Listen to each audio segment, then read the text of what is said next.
చిత్రలేఖనం పోటీలు అంటే ఇప్పుడు మనం చిత్రలేఖనం రేపు పెట్టేదాంట్లో చిత్రలేఖనం ఉంది. మనం కూడా మనం ప్రకృతి అది ఇది పెడుతున్నాం. అసలు ఇలా పెడితే వేస్తారా లేదా అని వేమన పద్యాల మీద పెట్టాం. అసలు వేశారండి, మాకు ఆశ్చర్యం వేసింది. పిల్లలు ఈ మాత్రం గుర్తు పెట్టుకుంటున్నారా? వేమన పద్యాలను పెట్టుకుని గుర్తు పెట్టుకుని వేమన పద్యాల మీద బొమ్మలు గీయడం అనేటువంటి చిన్న విషయం కాదు.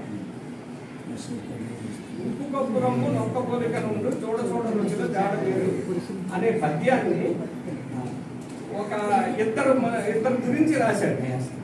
బొమ్మలు వేశాడు. ఒక ఆయనేమో ఒక రాజకీయ నాయకుడు సేమ్ యాజ్ ఈజ్ గా మన వివేకానందుడు లాగా లేకపోతే ఇంకొకలాగా గడ్డం పెంచున్నాడు.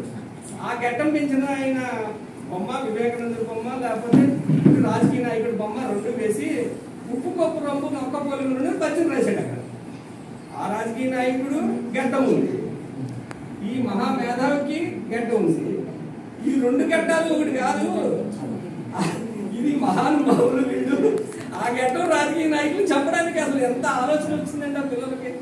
సో పిల్లల్ని మనం తక్కువ అంచనా వేస్తున్నాము అనేది మనం అర్థం చేసుకోవాలి. పిల్లలు చాలా తెలివైన వాళ్ళు కాబట్టి వాళ్ళకి ఆ తెలివైన దారిలో వెళ్ళాలని చెప్పడమే మనం బాలోత్సవాల యొక్క ఇది కాన్సెప్ట్. దీని కాన్సెప్ట్ అది మనం అర్థం చేసుకోవాల్సింది.